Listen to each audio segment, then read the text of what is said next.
Your bio teacher. So I hope आप सबने अपना वीकेंड एंजॉय किया होगा और वीकेंड एंजॉय करने के साथ साथ पढ़ाई भी की होगी, है ना। वैसे तो एक एडवांटेज है आप लोगों के लिए कि एग्जाम थोड़ा डिले हो गया है, तो आप लोग को बहुत सारा टाइम है, बट दैट डजंट मीन कि आप डिले छोड़ दो अपने आप को और सोचो कि नहीं अभी तो बहुत टाइम है, हम लोग बाद में पढ़ लेंगे। ऐसा बिल्कुल भी नहीं करना है किसी भी सब्जेक्ट को लेके।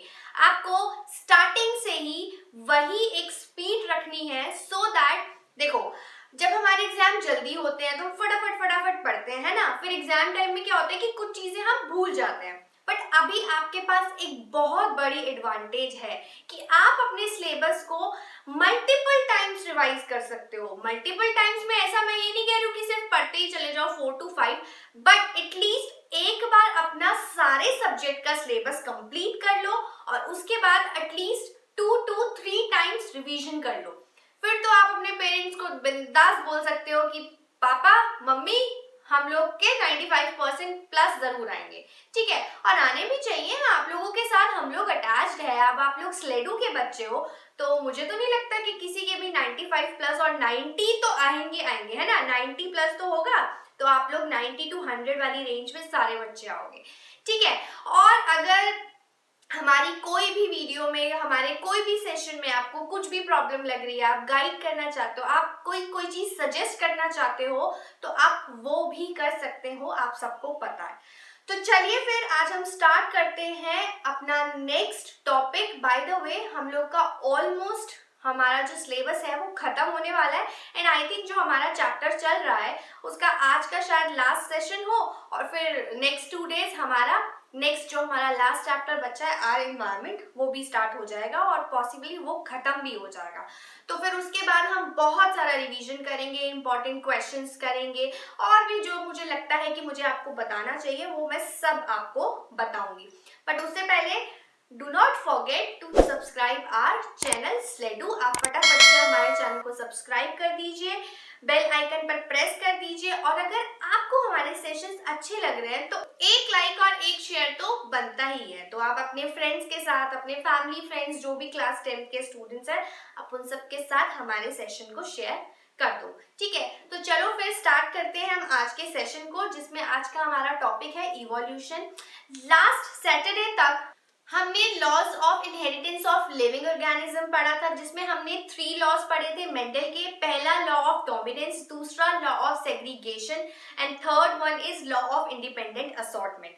ये चैप्टर बच्चों जितना थ्योरेटिकल इंपॉर्टेंट है उतना थोड़ा सा इसमें आपको समझने की जरूरत है। इस चैप्टर को थोड़ा सा टाइम देने की जरूरत है क्योंकि आप थ्योरेटिकल तो आप ठीक है आप लर्न कर लोगे, बट थोड़ी चीजें इसमें टेक्निकल है। तो मैं यही आपको सजेस्ट करूंगी कि इस चैप्टर के लिए थोड़ा सा टाइम आप लोग ज्यादा दीजिए क्योंकि यहाँ पे जो क्रॉसेस है वो इम्पोर्टेंट है। और जहां तक बात रही इम्पोर्टेंट क्वेश्चंस की, इम्पोर्टेंट चीजों की, तो आपको पता है कि हर चैप्टर के साथ साथ इवन हर टॉपिक में मैंने आपको सारे इम्पोर्टेंट पॉइंट्स नोट डाउन कराए हैं। कौन सा इम्पोर्टेंट क्वेश्चन है, किस टॉपिक में से कितने % चांसेस है ये वाला क्वेश्चन आने का, वो सब मैं आपको साथ के साथ बताते चल रही हूँ। तो आई होप आप सब ने मेरे जो बताए हुए पॉइंट्स हैं, जो मैं स्टार मार्क करती हूँ, उन सबको आपने नोट डाउन किया होगा कहीं पर, सो दैट जब आप रिवीजन करो तो रिवीजन में आपको याद रहे कि ये टॉपिक कितना इंपॉर्टेंट है या इस टॉपिक में से किस तरीके का क्वेश्चन आ सकता है एग्जाम के अंदर,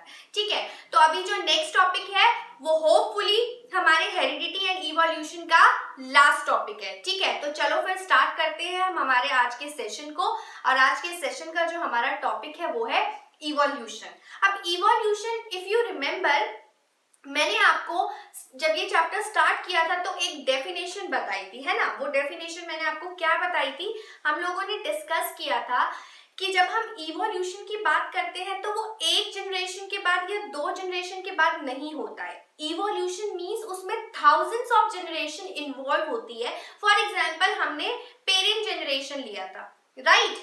पेरेंट जनरेशन से जब नेक्स्ट जनरेशन आती है, सपोज अब F1 जनरेशन आई, तो F1 जनरेशन में कुछ वेरिएशन हुआ होगा।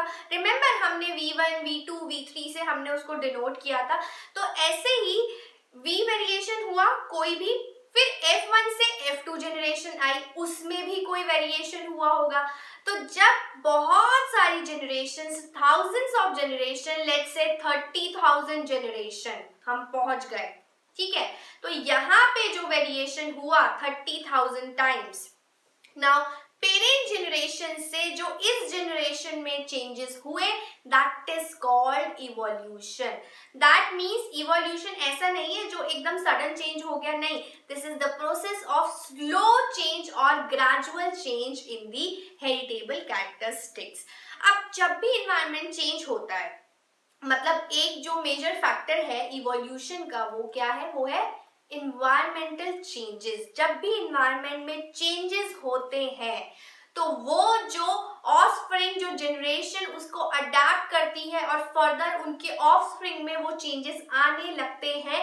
इस तरीके से धीरे धीरे जो चेंजेस आए मिलियंस ऑफ जनरेशन में, दैट इज कॉल्ड इवोल्यूशन। और उन चेंजेस को हम क्या कहते हैं, उन चेंजेस को हम वेरिएशंस कहते हैं। And these variations are occurring due to change in the environment. और यही वो वेरिएशंस है जो एक स्पीशीज को सरवाइव करने के लिए हेल्प करती है। That means these variations always help the organism to survive in this challenging environment. तो ये जो क्या है, ये वेरिएशन क्या है, ये वेरिएशन आपकी स्पीशीज को सरवाइव करने में हेल्प करता है। और जिसने ये वेरिएशंस अडॉप्ट कर लिए एनवायरमेंटल चेंजेस में, वो स्पीशीज सरवाइव करके आगे जाएगी, आगे ऑफस्प्रिंग प्रोड्यूस करेगी और फर्दर उसकी जनरेशन टू जनरेशन बढ़ेगी। और जो नहीं अडॉप्ट कर सकती वो वैनिश हो जाएगी, वो हमारे एनवायरमेंट से खत्म हो जाएगी। तो ये है आपके इवोल्यूशन की डेफिनेशन। बट क्योंकि साइंस में कोई भी चीज ऐसे ही नहीं आ जाती, रैंडमली नहीं आ जाती कि किसी ने कुछ बोला और सामने वाले ने मान लिया और कोई प्रूफ नहीं, क्योंकि आज की जनरेशन को सबसे ज्यादा क्या चाहिए होता है, प्रूफ चाहिए होता है कि आपने ये बात बोली तो किस बिहाफ पे बोली और क्या प्रूफ है आपके पास। तो बेसिकली हम जो इस चैप्टर में कवर करने वाले हैं, ये मैं डिलीट कर देती हूँ, आई होप आप सबको ये समझ में आ गया होगा। तो अभी हम जो बात करेंगे वो हम एविडेंसेस की बात करेंगे। एविडेंस चाहिए होता है ना, सीआईडी देखते हो, पहले आता था, बहुत पहले, है ना, बहुत सारा दया और क्या थे डॉक्टर, जो भी नाम था, I don't know, I don't remember it actually. तो उसमें क्या करते थे कि कोई भी मिस्ट्री सॉल्व करनी है तो क्या चाहिए, प्रूफ चाहिए उनको, वो प्रूफ इकट्ठा करते थे। तो इसी तरीके से, अच्छा ठीक है, सीरियल की बात में दिमाग वहां मत लगाना, हमें क्या चाहिए होते हैं, हमें एविडेंस चाहिए होते हैं। तो आज हम इवोल्यूशन के क्या क्या एविडेंस है कि इवोल्यूशन हुआ है और होता रहेगा, इसका क्या एविडेंस है हमारे पास। तो सबसे पहले एक साइंटिस्ट थे जिनका नाम है लेमार्क। इन्होंने अपनी थ्योरी दी, ठीक है, इन्होंने प्रूफ करने की कोशिश की, इन्होंने एविडेंस दिए कि इवोल्यूशन होता है और कैसे होता है। तो इन्होंने जो थ्योरी दी, उस थ्योरी का नाम था theory of inheritance of acquired characters. और अब आपको पता है, ये चैप्टर हम लोग पढ़ चुके हैं, इसमें मैंने आपको बताया था कि एक्वायर्ड और इनहेरिटेंस ट्रेट क्या होते हैं, कैरेक्टर्स क्या होते हैं। और अगर इस चैप्टर का कोई भी सेशन किसी भी बच्चे का मिस हुआ है तो आपको पता है कि डिस्क्रिप्शन बॉक्स में उन सारे सेशंस के लिंक है, आप वहां पे जाकर कोई भी सेशन दोबारा से देख सकते हो। प्लस अगर किसी का लास्ट सैटरडे वाला सेशन मिस हुआ है तो उसके लिए आपको आई आइकन पर प्रेस करना होगा, क्लिक करना होगा, वहां से आपको उसका लिंक मिल जाएगा लास्ट सैटरडे के सेशन का। हाँ, तो हम कहाँ थे, लेमार्क ने एक थ्योरी दी जिसको कहा theory of inheritance of acquired characters. उन्होंने कहा कि जो एक्वायर्ड कैरेक्टर्स होते हैं, अब आपको पता है एक्वायर्ड मीन्स जो आपके एक्सपीरियंस से आते हैं, जो आपके पेरेंट्स से आपको नहीं मिलते, इनहेरिटेड ट्रेट्स नहीं होते हैं। जैसे कि फॉर एग्जांपल आपने कोई लाइफ में एक्सपीरियंस किया, सपोज कोई बच्चा स्विमिंग करता है, तो ऐसा नहीं है कि उसका जो ऑफस्प्रिंग होगा, उसकी जो नेक्स्ट जनरेशन होगी, उसके जो बच्चे होंगे वो भी बाय बर्थ ही वो स्विमिंग करना जानते होंगे, या किसी को साइकिलिंग करना पसंद है, या किसी को जिम करना पसंद है, तो ये नहीं हो सकता ना कि उसका बेबी भी वही चाहेगा या उसके बेबी में भी वही कैरेक्टर्स होंगे, ऐसा नहीं होता। तो एक्वायर्ड कैरेक्टर्स तो इनहेरिटेड होते ही नहीं है, पहली चीज तो ये। बट फिर भी उन्होंने कुछ एक एक्सपेरिमेंट्स किए और एक एग्जांपल्स दिए जिससे उन्होंने अपनी थ्योरी को प्रूव करने की कोशिश की कि theory of inheritance of acquired characters जो है वो करेक्ट है। अब उन्होंने क्या एग्जांपल्स दिए वो मैं आपको बताती हूँ, ठीक है। उन्होंने अपनी थ्योरी में बोला कि जो ऑर्गेनिजम्स होते हैं वो यूज एंड डिसयूज, अब ये वाली लाइन बहुत इंपॉर्टेंट है इसकी स्टेटमेंट के लिए, इनकी थ्योरी के लिए, तो ये चीज समझना, that use and disuse of organs in an organism leads to developing change in the characteristics of that organ, leads to developing change in the characteristics of that organ। मैं पूरी इस स्टेटमेंट का पूरा आपको अच्छे से मतलब बताऊंगी विद एग्जाम्पल, पर पहले आप ये स्टेटमेंट देख लो कि उन्होंने अपनी थ्योरी में क्या स्टेट किया।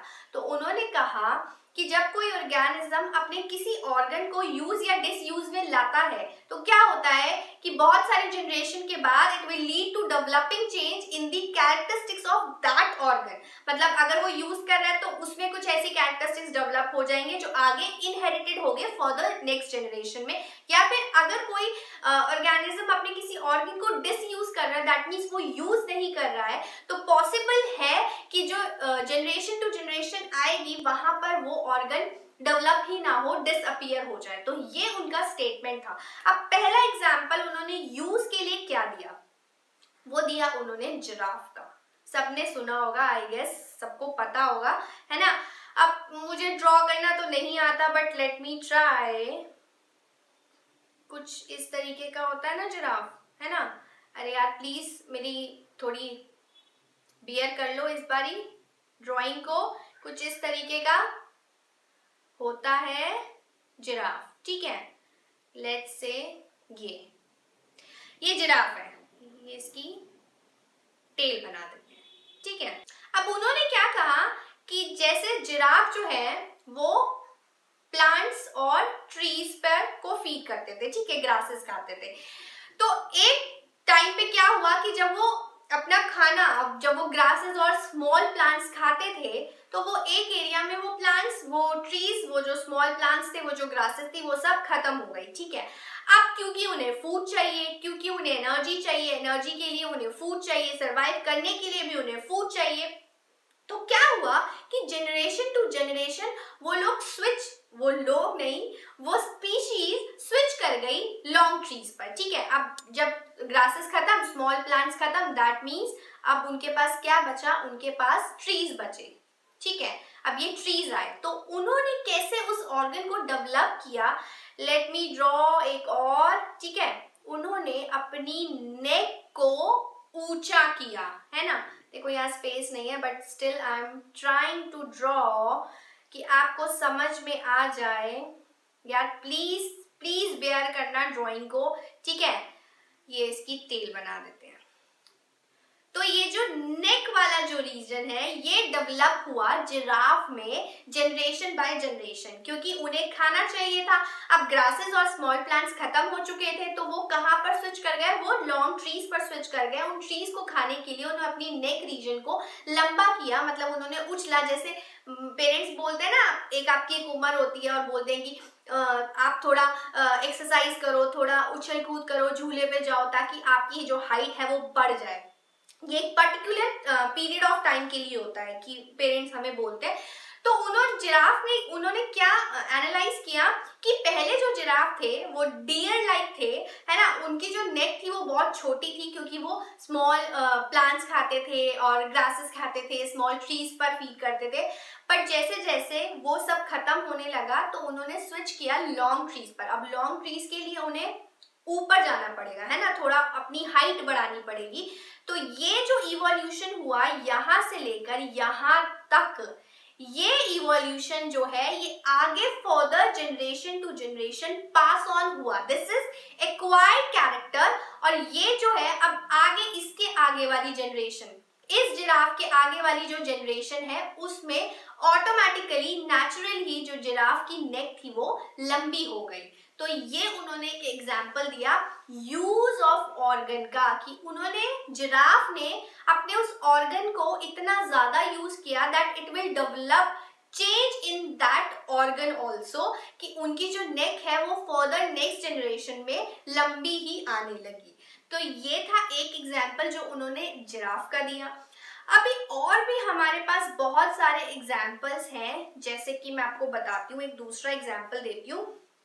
दूसरा एग्जाम्पल उन्होंने दिया बर्ड्स का, कि जो बर्ड्स होती हैं जो पानी में अपना खाना ढूंढती है ना, पानी के ऊपर वो बैठ जाती हैं। तो उन्होंने क्या किया कि उन्होंने जो अपने पैरों के नीचे की चीज को उन्होंने स्ट्रेच किया ताकि वो उसमें आराम से बैठ सके, और अगर वो चाहे तो उसमें थोड़ा सा वो बर्ड्स वो स्विम भी कर सके।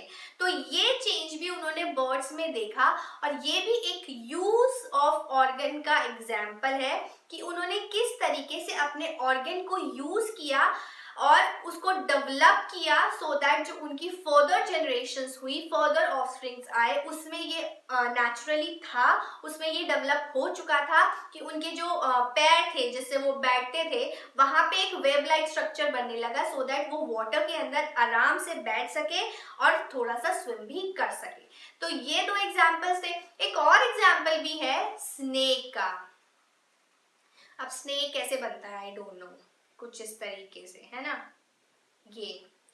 अब देखो स्नेक में क्या हुआ कि स्नेक की पहले लेग्स होती थी, बट क्योंकि उनकी लेग्स यूज ही नहीं करते थे वो, तो फिर आगे जब इवोल्यूशन हुआ तो इवॉल्व होके जो स्पीशीज आई वो उसमें नो लेग्स, स्नेक्स में लेग्स ही नहीं आए। तो ये एग्जाम्पल आपके डिसयूज ऑफ ऑर्गन का है। तो इस तरीके से जो लिमार्क थे उन्होंने बहुत सारे एक्सपेरिमेंट्स देखे और बताए अपनी थ्योरी के अंदर, जो उनकी थ्योरी थी, theory of inheritance of acquired characters, कि जब भी कोई एक ऑर्गेनिज्म यूज या डिसयूज करता है उसके ऑर्गन का तो वो एक चेंज हो जाता है, एक डेवलप चेंज आता है उनके कैरेक्टरिस्टिक्स में जब बहुत सारी जनरेशन आगे इवॉल्व होती है। तो इस तरीके से एक न्यू स्पीशीज इवॉल्व हो गई। देखो पहले ये वाली स्पीशीज थी जिराफ की, राइट, अब एक न्यू स्पीशीज इवॉल्व हो गई जिसमें नेचुरली जो नेक है उनकी वो लॉन्ग है ना। सिमिलरली जैसे स्नेक्स में पहले जो स्पीशीज थी स्नेक्स में उसमें लेग्स होते थे उनके, बट वो लेग्स वो किसी यूज में लेकर नहीं आते थे। तो जो फर्दर जो इवोल्यूशन हुआ, जो स्पीशीज इवॉल्व हुई, क्योंकि यहाँ पे डिसयूज ऑफ ऑर्गन हुआ, तो वो जब नेक्स्ट बहुत सारी जनरेशन के बाद जो स्नेक की स्पीशीज इवॉल्व हुई उसमें लेग्स थी ही नहीं। तो ये था लिमार्क की थ्योरी और उनके कुछ प्रूफ, कुछ एक्सपेरिमेंट्स, कुछ एग्जाम्पल्स, कुछ एनालाइजेशन जो उन्होंने बताए। बट अब क्योंकि इनकी जो थ्योरी थी वो एक्सेप्ट नहीं हुई थी, और एक्सेप्ट ना होने का रीजन था, एक और साइंटिस्ट थे, मैं नाम बताती हूँ आपको, ऑगस्ट वेस्टमैन, ठीक है। इन्होंने उनकी थ्योरी को डिसप्रूव किया। कैसे? अब डिसप्रूव करने के लिए भी कि आप नहीं मान सकते कि वो सही बोल रहे हैं या नहीं, आपको भी एक एक्सपेरिमेंट देना पड़ेगा कि भाई इस बेसिस पे मैं ये बोल रहा हूँ कि ये गलत बोल रहे हैं। तो इन्होंने क्या किया कि इन्होंने चूहों पर एक्सपेरिमेंट किया, माइस पर एक्सपेरिमेंट किया, और इन्होंने चूहे की टेल को कट कर दिया। और एक जनरेशन के लिए नहीं, मैनी कॉन्जिक्यूटिव जनरेशंस के लिए, लगभग 20 जनरेशन अगर मैं बात करूं तो इन्होंने 20 जनरेशंस में ये किया। जैसे एक इन्होंने मेल माइस लिया, एक फीमेल लिया, ठीक है, क्रॉस हुआ, उनके आगे बच्चे हुए, जो भी F1 जनरेशन आई, उन्होंने क्या किया कि उस माइस की टेल को कट कर दिया। अब कट किया तो फर्दर इसके ऑफस्प्रिंग हुए, है ना, F2 जनरेशन मान लो, तो यहाँ पे भी फिर से टेल आ गई माइस के ऑफस्प्रिंग में, उन्होंने फिर से टेल को कट कर दिया, ठीक है, इस जनरेशन में। फर्दर F3 जनरेशन आई, F4 जनरेशन आई, ऐसे करते करते F20 जनरेशंस आ गई, और वो यही चीज रिपीट करते रहे कि जो भी उनके ऑफस्प्रिंग थे उनकी टेल को वो कट कर देते थे, ठीक है। बट उनको कभी भी विदाउट टेल माइस नहीं मिला। दैट मीन्स उन्होंने इस चीज से उसको डिसप्रूव किया, लिमार्क की थ्योरी को अनएक्सेप्ट किया, उन्होंने एक्सेप्ट नहीं किया, क्योंकि उन्होंने कहा कि अगर ऐसा होता तो हमें किसी ना किसी जनरेशन में तो माइस विदाउट टेल भी मिलता, बट ऐसा उनकी एक्सपेरिमेंट में नहीं हुआ। उन्होंने जनरेशन टू जनरेशन ये करा के देखा, मेटिंग कराते गए, दूसरी जनरेशन आती गई और वो उस माइस की टेल को कट करते चले गए, बट उन्होंने कभी भी कोई भी माइस विदाउट टेल नहीं आया। और इवन आज भी आप कभी देखते हो कि कोई चूहा अगर जब बच्चे देता है तो किसी भी बच्चे की कोई टेल नहीं होती, ऐसा नहीं होता ना।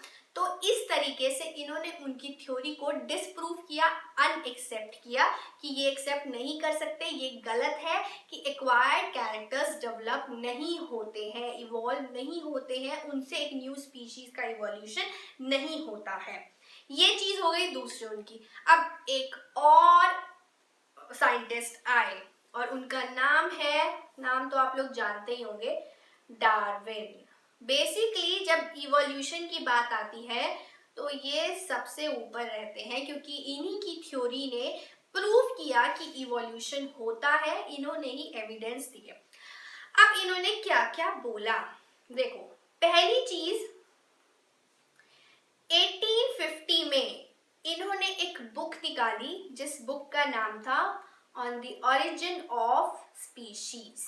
ठीक है, ओरिजिन ऑफ स्पीशीज। इस बुक में इन्होंने क्या, इनका जो मोटिव था, जो प्रपोज्ड की थ्योरी वो क्या थी, descent with modification. That means जो भी न्यू स्पीशीज इवॉल्व होती है, मॉडिफिकेशन, स्पेलिंग सही कर लेना बच्चों, ठीक है, जो भी न्यू स्पीशीज इवॉल्व होती है वो हमेशा प्री एग्जिस्टिंग वन से इवॉल्व होती है। मतलब उनका एक कॉमन एंसेस्टर होता है जिससे वो species generation by generation, thousands of generation के बाद एक न्यू स्पीशीज इवॉल्व होती है। उन्होंने ये चीज बोली कि all the living things, all the living organism can trace their descent to a common ancestor। मैं आपको बताऊंगी बाद में, अभी पूरा एक्सप्लेन करेंगे। पहली चीज तो इन्होंने ये बोली। दूसरी चीज इन्होंने एक और थ्योरी प्रपोज करी, दूसरा इन्होंने एक और थ्योरी दी जिसको इन्होंने नाम दिया नेचुरल सिलेक्शन, कि नेचर का बहुत बड़ा हाथ होता है इवोल्यूशन में। अब इसमें इन्होंने क्या कहा, इन्होंने कहा कि दैट नेचुरल सिलेक्शन इन विच, दूसरी थ्योरी इन्होंने क्या प्रपोज करी, नेचुरल सिलेक्शन की इवोल्यूशन में एक बहुत बड़ा हाथ होता है नेचर का। नेचर भी इवॉल्व कराती है न्यू स्पीशीज को। इसमें इन्होंने बहुत सारे कैरेक्टरिस्टिक्स दिए, मैं सब आपको अभी बताऊंगी। एक एग्जांपल पहले लेते हैं। देखो डार्विन क्या करते थे, वो एक ट्रिप पर गए अराउंड द ग्लोब, उन्होंने पूरा एक वर्ल्ड ट्रिप करा, ठीक है। उसमें फिर वो एक दिन जाके पहुंचे गैलापागोस आइलैंड पर। आपने सुना होगा इस आइलैंड का नाम, गैलापागोस, स्पेलिंग ठीक है, गैलापागोस आइलैंड, राइट। अब इन्होंने उस आइलैंड पर क्या देखा, इन्होंने ऑब्जर्व किया बर्ड्स को, कि बहुत सारी बर्ड्स की स्पीशीज थी, बट उसमें क्या डिफरेंस था उनकी स्पीशीज में, बीक को लेके। मतलब कि जो बर्ड की स्पीशीज जिस तरीके का खाना खाती है उसी तरीके से उनकी जो बीक थी वो इवॉल्व हो गई थी। फॉर एग्जाम्पल कुछ जो बर्ड्स हैं वो लार्ज सीड्स को खाती है, ठीक है, दे एट लार्ज सीड्स, है ना, जो लॉन्ग है। तो उन्होंने क्या देखा कि वो जो बर्ड्स हैं उनकी जो बीक है वो बहुत टफ है, हार्ड है और लार्ज बीक्स है। मतलब आप अभी अपने टेक्स्ट बुक में भी देखोगे तो बहुत सारी आपको ये बीक का एग्जाम्पल मिलेगा कि कुछ बीक्स हार्ड थी, मोटी थी, छोटी थी, कुछ लॉन्ग बीक्स थी, है ना। इस तरीके से मेरे को ड्रॉ नहीं करना आ रहा है तो आप लोग एक बार टेक्स्ट बुक में वो एक डायग्राम दिया हुआ है जिसमें बहुत सारी बर्ड्स हैं और वो सेम स्पीशीज है, बट कहाँ उनका डिफरेंस आ रहा है, कॉमन एंसेस्टर से सारी की सारी स्पीशीज, सभी का एक कॉमन एंसेस्टर है, बट उनके जो डिफरेंस है वो है उनकी बीक में। तो वो चीज उन्होंने एनालाइज की कि जो स्पीशीज है जिसका डिफरेंट फूड है, हर एक बर्ड का अपना एरिया वाइज जो वहां पे फूड उनको प्रोवाइड करा गया है, जो रिसोर्सेज उनको मिले हैं, उसी अकॉर्डिंगली, वही रिसोर्सेज के अकॉर्डिंगली उन स्पीशीज में इवोल्यूशन हुआ है। उनकी बीक जो है वो डिफरेंट थी। तो ये उनकी थ्योरी थी कि नेचर सेलेक्ट करती है, नेचर भी बताती है कि स्पीशीज में इवोल्यूशन किस तरीके का होता है। और जब नेचर में इवोल्यूशन होता है या नेचर में चेंज होता है, तब कौन सी स्पीशीज उस नेचर के लिए परफेक्ट है, जिसको उन्होंने नाम दिया सर्वाइवल ऑफ फिटेस्ट। ये सुना है आपने, सर्वाइवल ऑफ द फिटेस्ट। ये थोड़ा इंपॉर्टेंट है, इसको आप स्टार मार्क कर लेना। उनकी जो नेचुरल सिलेक्शन की थ्योरी थी उसमें उन्होंने यही चीज बोला कि survival of the fittest organism, जो स्पीशीज उस चेंज को एक्सेप्ट कर सकती है, उस वेरिएशन में, उस चेंज में सरवाइव कर सकती है, वही स्पीशीज आगे बढ़ेगी, बाकी स्पीशीज आगे नहीं बढ़ेगी। तो सेम चीज उन्होंने उस गैलापागोस आइलैंड में एनालाइज की कि जो बर्ड्स हैं वो सेम कॉमन एंसेस्टर से इवॉल्व हुई है, बट जो उनमें चेंजेस आया है वो उनकी बीक में चेंजेस आया है कि जिस एरिया में वो रहते हैं, अगर मैं एक आइलैंड से मेन आइलैंड की बात करूं, जो डिस्टेंस है वो ज्यादा नहीं है, बट आइलैंड पे रहने वाली बर्ड्स की बीक डिफरेंट है और मेन लैंड पे रहने वाली बर्ड्स की जो बीक है वो डिफरेंट है। तो ये स्पीशीज उन्होंने दी जो प्रूव हुई, जो करेक्ट हुई, जो एक्सेप्ट की गई ऑल ओवर द वर्ल्ड। तो डार्विन का नाम, जब भी आप इवोल्यूशन की बात करते हो तो डार्विन का नाम जरूर आता है, और उनमें जो फेमस है आपका वो है थ्योरी ऑफ नेचुरल सिलेक्शन, जिसे हम सर्वाइवल ऑफ द फिटेस्ट भी कहते हैं। अब डार्विन ने अपनी थ्योरी के साथ साथ बहुत सारे कैरेक्टरिस्टिक्स भी दिए अपनी थ्योरी के। तो वो कैरेक्टरिस्टिक्स आपको पता होने चाहिए, क्योंकि एग्जाम में जो आपसे पूछेंगे वो आपसे यही पूछेंगे कि डार्विन थ्योरी क्या है, उसके कैरेक्टरिस्टिक्स क्या थे। तो अगर आपको कैरेक्टरिस्टिक्स पता है तो वही डार्विन थ्योरी थी, तो आप सेम चीज दोनों में लिख सकते हो। तो पहली चीज उन्होंने क्या बोला, पहला कैरेक्टर उनका क्या था, over production. Over production means every organism has enormous potential to reproduce। देखो, ह्यूमन को छोड़ के अगर हम और स्पीशीज की बात करें, जैसे इंसेक्ट्स हैं, एक टाइम में बहुत सारे ऑफस्प्रिंग देते हैं, राइट। चूहे हैं, वो भी 4-5 ऑफस्प्रिंग देते हैं, बर्ड्स भी बहुत सारे देते हैं। तो अब तब भी इतने सारे ऑफस्प्रिंग देने के बाद, इतने सारे यंग वंस देने के बाद भी जो पॉपुलेशन है वो रिमेन्स कांस्टेंट। कैसे? वो ऐसे कि कुछ जो उनके जो बेबीज होते हैं, ऑफस्प्रिंग होते हैं, कुछ सरवाइव कर पाते हैं उस चेंज में, उस एनवायरनमेंट में, और कुछ सरवाइव नहीं कर पाते। तो जो सरवाइव कर पाते हैं वो आगे जाते हैं, और जो सरवाइव नहीं कर जाते हैं वो वैनिश हो जाते हैं, वो मर जाते हैं, वो वहाँ उस एनवायरनमेंट से चले जाते हैं। तो यही चीज उन्होंने बोली, that every organism has enormous potential to reproduce. Second जो कैरेक्टरिस्टिक उन्होंने दिया वो दिया वेरिएशन का, कि वेरिएशन इंपॉर्टेंट है। तो उन्होंने क्या कहा कि कोई भी स्पीशीज, कोई भी ऑफस्प्रिंग अगर वेरिएशन को एक्सेप्ट कर ले, जो भी वेरिएशन आया है उस चेंज में वो उस चीज को एक्सेप्ट कर ले और सरवाइव कर ले, तो वही स्पीशीज इवॉल्व हो सकती है, आगे और स्पीशीज इवॉल्व नहीं हो सकती। तो दूसरा कैरेक्टरिस्टिक जो उनका मेन था वो था वेरिएशन। थर्ड उन्होंने दिया स्ट्रगल फॉर एग्जिस्टेंस। अब देखो, आपको एग्जिस्टेंस के लिए भी तो स्ट्रगल करना ही पड़ेगा, है ना। जैसे फॉर एग्जांपल आप एक न्यू एरिया में शिफ्ट हुए, ठीक है, अब आप किसी को नहीं जानते, वहां पे पहले आप एरिया में सेटल हुए, वहां पे आपने अपने घर को तैयार किया, ठीक है, अपने आप को रेडी किया, फिर उसके बाद एनवायरनमेंट को जानने की कोशिश की। तो अब आप पार्किंग की, आप एक पार्किंग का एग्जांपल लेते हैं, आपने एक नए एरिया में जब शिफ्ट किया तो आपको पार्किंग के लिए, स्पेस के लिए लड़ना पड़ेगा, आपको बताना पड़ेगा कि अब हमारी भी कार वहां पर खड़ी होगी। तो बेसिकली यहाँ पे ये इससे रिलेटेड नहीं है, बट मैं आपको समझाने की कोशिश कर रही थी कि किस तरीके से आप स्ट्रगल करते हो रिसोर्सेस के लिए। बेसिकली यहाँ पे रिसोर्सेस का काम है कि आपको क्या चाहिए। एक एरिया में रिसोर्सेस लिमिटेड है, फूड लिमिटेड है, शेल्टर लिमिटेड है ना। तो उसके लिए जो स्ट्रगल कर सकता है, जो उसके लिए लड़ सकता है, वही स्पीशीज आगे एग्जिस्ट करेगी, बाकी स्पीशीज एग्जिस्ट नहीं करेगी। आप अपनी लाइफ में भी तो यही करते हो ना, स्ट्रगल करते हो, है ना। एक पर्टिकुलर एक सर्टेन पीरियड ऑफ टाइम के बाद आपको स्ट्रगल करना पड़ता है, अपने करियर के लिए स्ट्रगल करना पड़ता है, फूड के लिए स्ट्रगल करना पड़ता है, शेल्टर के लिए स्ट्रगल करना पड़ता है। Similarly with the other organisms same चीज अप्लाई होती है, दैट स्ट्रगल फॉर एग्जिस्टेंस। तो जो स्ट्रगल कर लेता है, जो उस रिसोर्सेज को हासिल कर लेता है, वो सर्वाइव करता है, बाकी स्पीशीज सर्वाइव नहीं कर पाती उस एरिया में, राइट। फोर्थ है obviously most important, natural selection, है ना, कि नेचर कैसे उसको सेलेक्ट करती है, जिसको हम सर्वाइवल ऑफ द फिटेस्ट भी कहते हैं।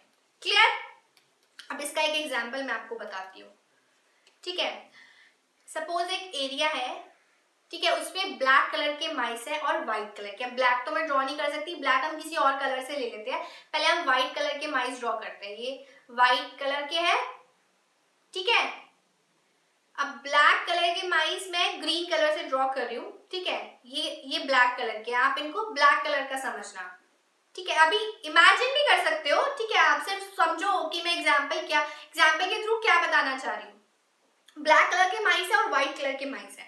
अब वो एरिया जो है वो रॉक्स वाला एरिया है, जहाँ पे डार्क कलर के रॉक्स मिलते हैं, ब्लैक कलर के रॉक्स मिलते हैं बेसिकली। तो जो ये एरिया है, ये रॉक एरिया है, ठीक है। अब वहां पर चील जो है, उनका जो खाना है वो चूहे हैं, तो वो चूहों पर फीड करते हैं, उनको खाते हैं। अब चील जब आएगी और खाना खाएगी अपना, उनको उनका जो टारगेट हो दिखेगा, वो ये बताओ कि वो कौन दिखेगा टारगेट। ब्लैक कलर के रॉक्स पे उनको ब्लैक कलर के माइस में भी बच जाए, है ना, बट व्हाइट कलर के नहीं बच सकते, क्योंकि व्हाइट कलर तो एकदम हाईलाइट होगा ब्लैक पे और वो दिखेगा। तो यहाँ से जब उनका खाना उन्होंने खाना शुरू किया, तो ये जो व्हाइट वाले हैं ये खत्म होने लगे। लेट्स से अभी इतने बचे हैं, ठीक है। उसके बाद फिर से ड्रॉ करते हैं, फिर आगे जनरेशन टू जनरेशन बढ़ी और आपके ग्रीन वाले, ब्लैक वाले ज्यादा हुए और जो व्हाइट वाले हैं वो कम होने लगे। तो एक टाइम ऐसा आएगा, एक जनरेशन ऐसी आएगी कि जो आपके व्हाइट वाले हैं वो एकदम वैनिश हो जाएंगे उस एरिया से, क्योंकि जो चील है वो सारे व्हाइट माइस को खाने लगेगा। ऑल्दो वो रिप्रोड्यूस भी करेंगे, बट मैं आपसे ये नहीं कह रही हूँ कि ये एक जनरेशन के बाद हो जाएगा, ये सिर्फ 2 जनरेशन के बाद हो जाएगा। बहुत सारी जनरेशन इसमें होती है, इन्वॉल्व होती है। तो कुछ जनरेशंस के बाद, चाहे मान लो hundreds of generation, after hundreds of generation और आफ्टर थाउजेंड्स ऑफ जनरेशन, वो उस एरिया में सिर्फ ब्लैक वाले माइस ही रहेंगे। तो अब जब आगे ये रिप्रोड्यूस करेंगे तो कौन सी स्पीशीज बढ़ेगी, इवॉल्व होगी? ब्लैक कलर के चूहे वाली, ब्लैक माइस जो है वो आगे इवॉल्व हो जाएंगे और जो व्हाइट वाली है वो खत्म हो जाएगी। तो इस तरीके से नेचुरल सिलेक्शन का ये एक एग्जाम्पल था कि नेचर भी डिसाइड करती है कि कौन सी स्पीशीज को आगे जाना है और कौन सी स्पीशीज को नहीं जाना है। इसमें मैंने आपको स्टार्टिंग में बीटल का एग्जाम्पल भी दिया था, तो आपको पता है, अगर आपने मिस कर दिया है वो, तो आप फर्स्ट उसका जो सेशन है हमारा हेरिडिटी एंड इवोल्यूशन का, वो आप देख सकते हो। उसमें भी इसी तरीके का एक एग्जाम्पल था बीटल्स का, कि किस तरीके से आगे बीटल्स इवॉल्व हुई और कौन सी जनरेशन आगे फर्दर गई, ठीक है। चलिए, तो ये तो थे कुछ कैरेक्टरिस्टिक्स जो डार्विन ने अपनी थ्योरी के लिए दिए थे। अभी थोड़ा सा स्पेस ले लेते हैं और फिर आगे हम टॉपिक स्टार्ट करते हैं। देखो, अब नेक्स्ट जो टॉपिक है वो है आपका क्लासिफिकेशन ऑफ इवोल्यूशन, की कैसे क्लासिफाई किया गया। बट उससे पहले मैं आपको 2 चीजें बताना चाहती हूँ। पहला है होमोलोगस ऑर्गन, और ये बहुत इंपॉर्टेंट है क्योंकि इसमें से क्वेश्चन 99.99% आता है हर साल।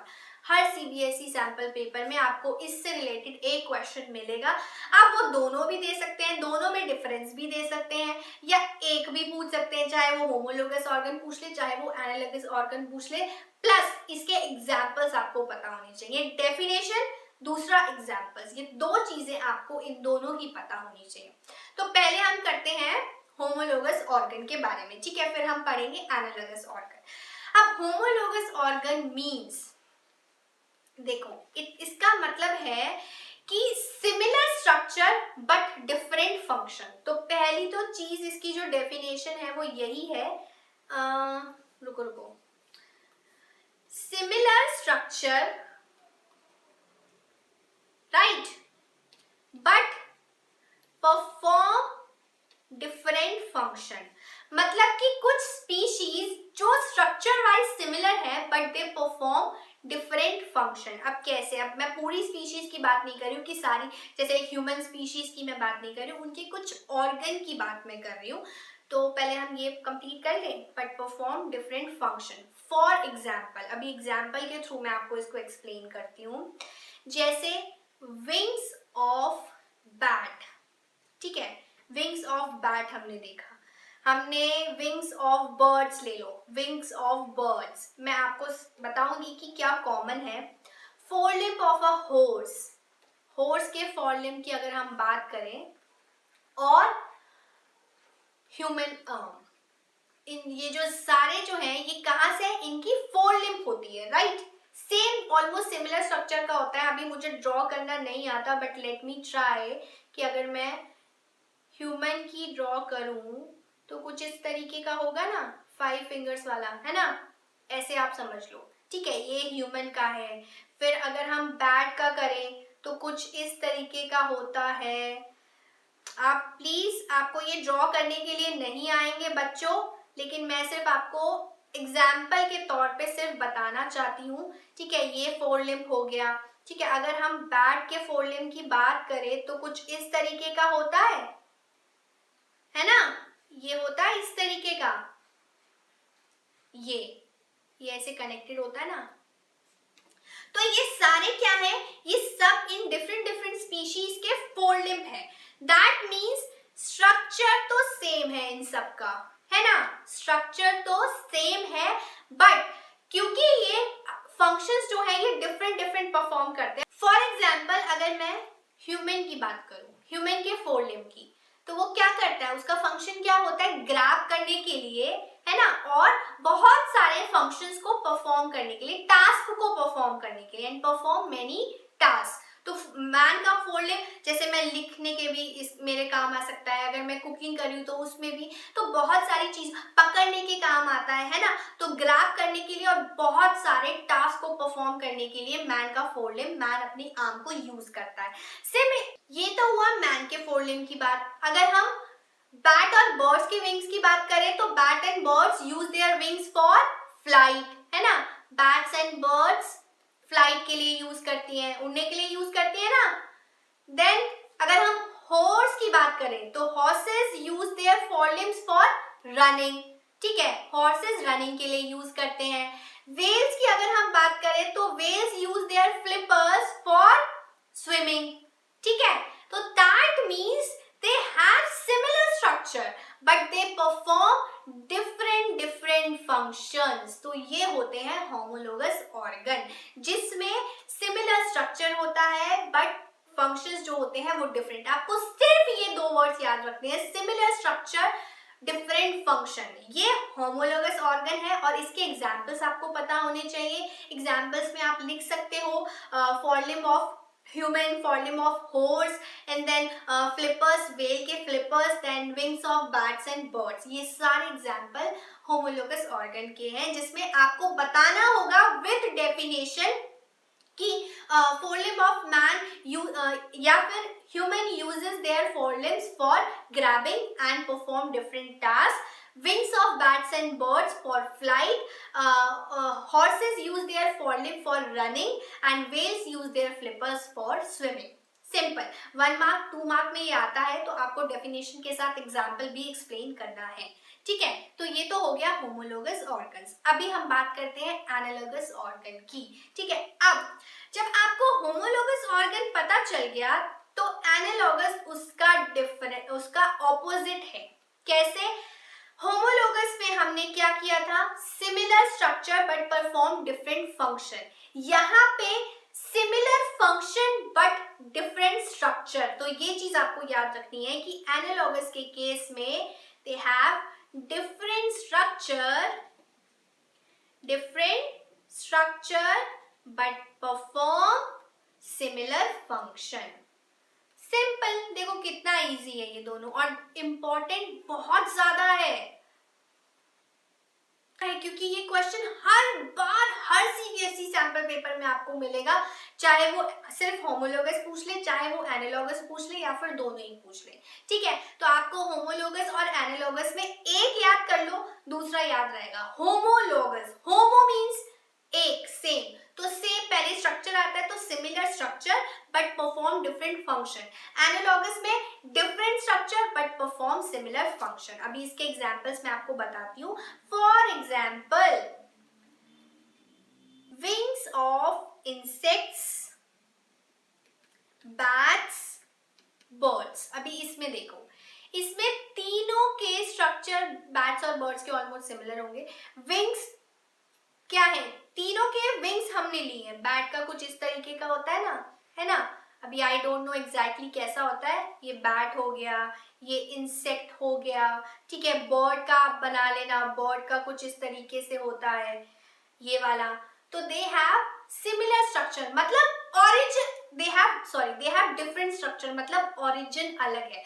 अभी मैं आपको एक चीज भूल गई उसमें बताना, होमोलोगस में जब हमने सेम स्ट्रक्चर बोला ना, सिमिलर स्ट्रक्चर, मतलब जो वो स्ट्रक्चर, जो फोरलिम्ब, जो आर्म, जो विंग, उनका जो ओरिजिन है, जहां से वो निकल रहे हैं, वो सेम है, इसका मतलब है सिमिलर स्ट्रक्चर, बट वो परफॉर्म डिफरेंट फंक्शन कर रहे हैं।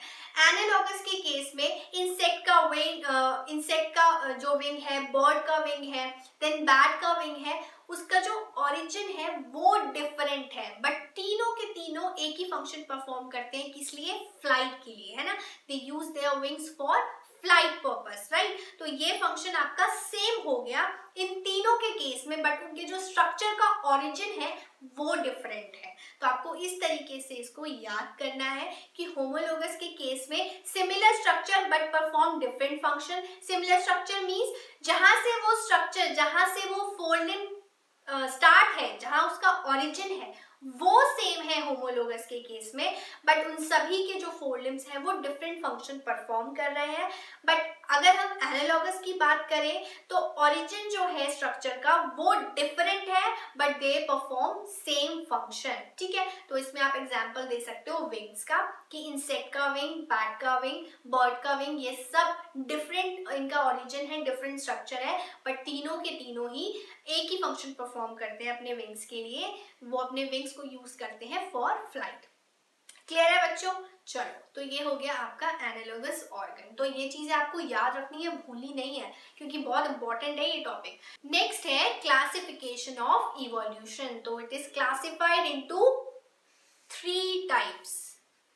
तो पहला है कन्वर्जेंट इवोल्यूशन, दूसरा है डाइवर्जेंट इवोल्यूशन, और थर्ड है पैरेलल इवोल्यूशन। आपको सिर्फ इन तीनों की डेफिनेशन पता होनी चाहिए, इससे ज्यादा कुछ नहीं आता है।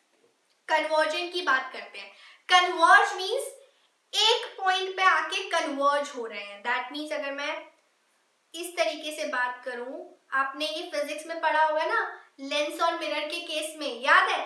सेम कॉन्सेप्ट यहीं पे लगाना है कि ये बहुत सारी चीजें एक पॉइंट पर जाके मिल रहे हैं। अभी ये तो हमने फिजिक्स की उसमें पढ़ा है कि जो हमारी रेज आती है वो डिफरेंट सोर्सेज से आती है और एक पॉइंट पर आकर मिल जाती है।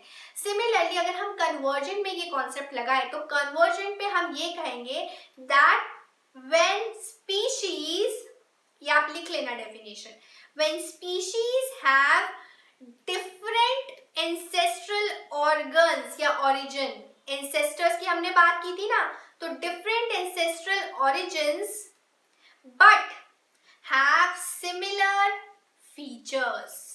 ठीक है, तो उसका मतलब है कन्वर्जेंट इवोल्यूशन हुआ। क्लियर है बच्चों? कन्वर्ज का मीन्स आपको पता है, फिजिक्स में भी वही चीज बायो में मतलब है। यहाँ वहां पे रेस के केस में हमने पढ़ा था, यहाँ पे हम एंसेस्टर्स और ओरिजिन के केस में पढ़ रहे हैं कि जब हम कन्वर्जेंट इवोल्यूशन की बात करते हैं तो species have different ancestral origins but they have similar features। तो ये हो गया आपका कन्वर्जेंट। सेम डाइवर्जेंट हमने कैसे पढ़ा, एक पॉइंट से रेस डाइवर्ज हो रही है बहुत सारी डायरेक्शंस में, यही पढ़ा है ना हमने। दैट मीन्स यहाँ पे क्या होगा, कॉमन एंसेस्टर होगा स्पीशीज का, but they have different features. तो यहाँ पे आप क्या लिख सकते हो, यहाँ पे आप लिख सकते हो it occurs when two separate species, और two or more कर सकते हो, when two or more separate species evolve differently। ठीक है, तो ये आपको इसमें लिखना है फ्रॉम अ कॉमन एंसेस्टर। अब यहाँ पे जो एंसेस्टर है वो कॉमन है।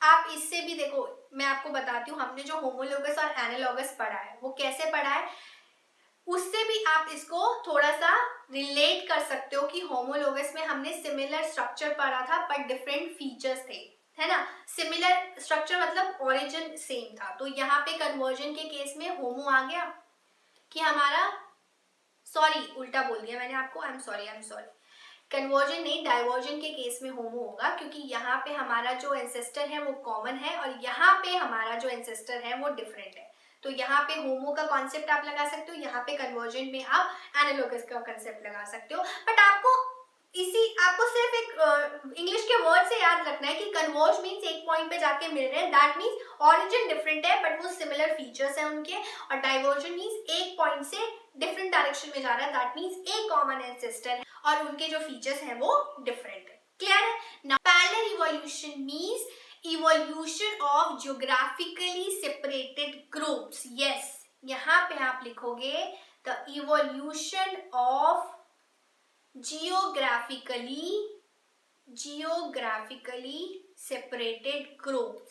मतलब कि दो स्पीशीज हैं, दो ग्रुप्स हैं आपके पास और वो सेम उसके हैं बट एक वो सेपरेट हो गए जियोग्राफिकली। मतलब कि अगर मैं ये बात बोलूं कि ए स्पीशीज है और इससे दो स्पीशीज इवॉल्व हुई बी और सी, अब ये आपस में तो सेम है बट बाय चांस और कोई भी एनवायरमेंटल चेंज हुआ, ये यहाँ से एरिया सेपरेट हो गया और सेपरेट होते होते ये स्पीशीज एकदम अलग हो गई और ये स्पीशीज एकदम अलग हो गई, दैट मीन्स ये जियोग्राफिकली सेपरेट हो गई है।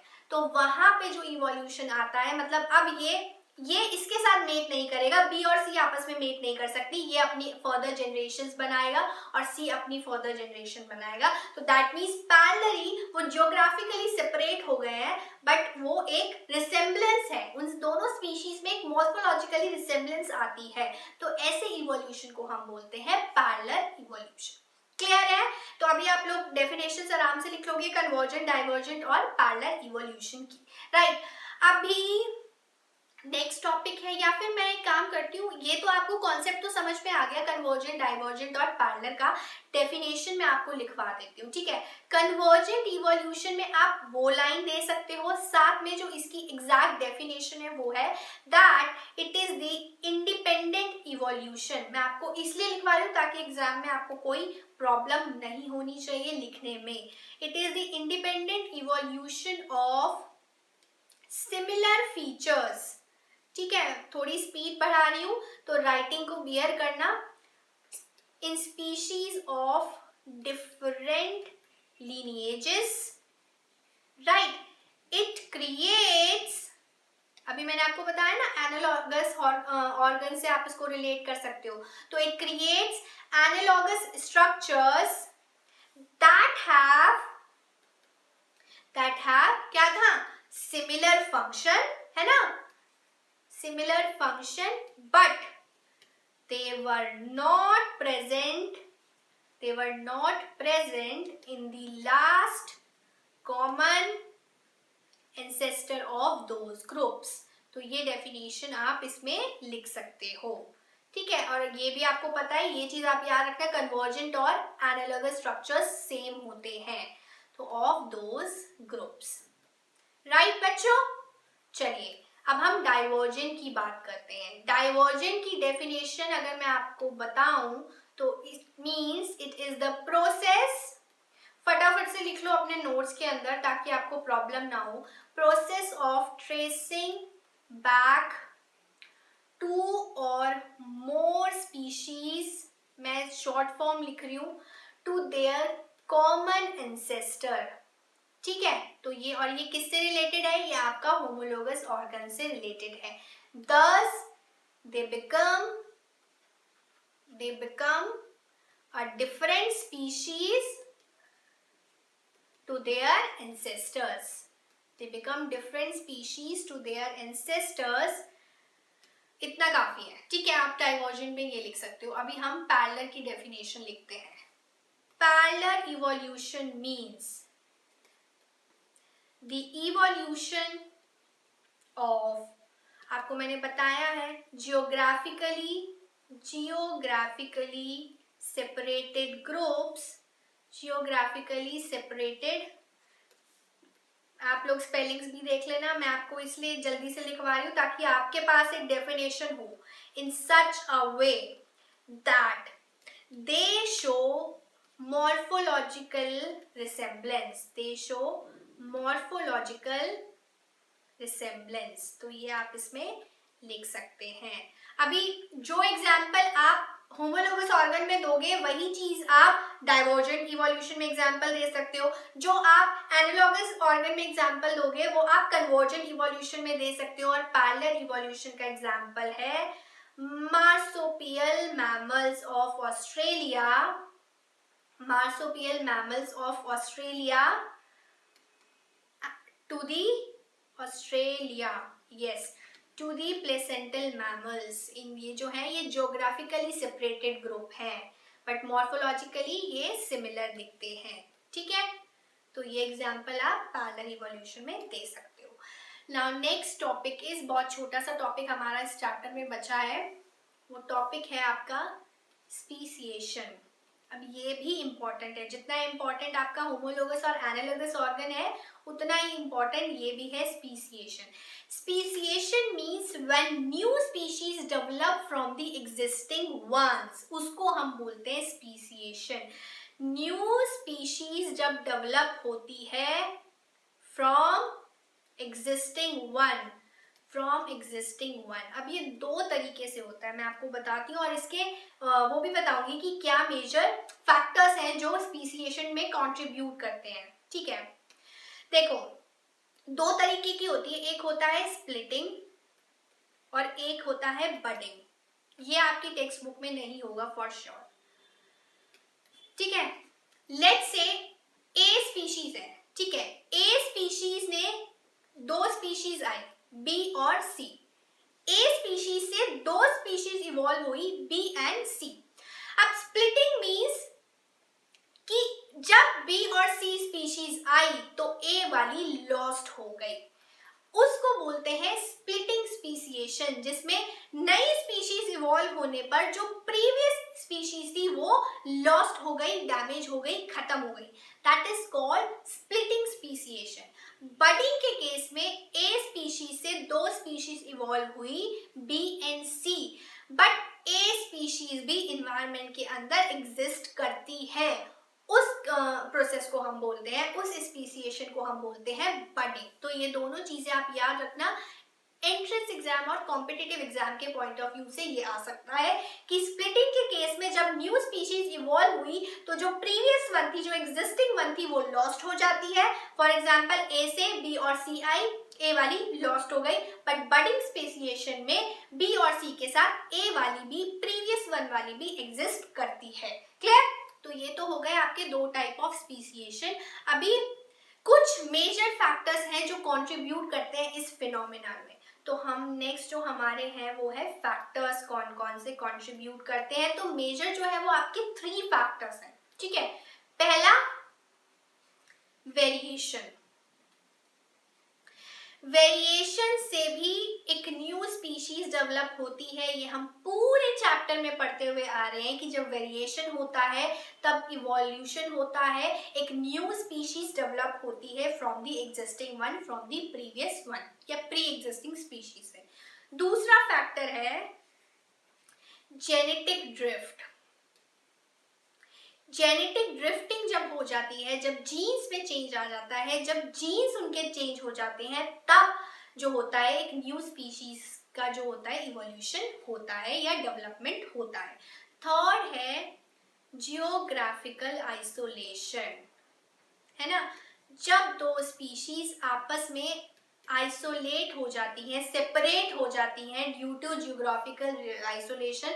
लेट्स से अगर एक एरिया है, ठीक है, इस एरिया में बहुत सारी स्पीशीज, सेम स्पीशीज रहती हैं, कुछ भी नेचुरल डिजास्टर हुआ और ये एरिया ब्रेक हो गया, सेपरेट हो गया, ठीक है, आपस में, और जियोग्राफिकल आइसोलेशन होने लगा, तो ये एक एरिया बन गया, यहाँ से ये कट हुआ, ये एक एरिया बन गया। जैसे आइलैंड सेपरेट हो जाते हैं ना, कुछ एक पोर्शन आपके मैप से ट्रांसफर हो जाता है और दूसरी जगह जाके शिफ्ट हो जाता है, तो उसको हम जियोग्राफिकल आइसोलेशन बोलते हैं।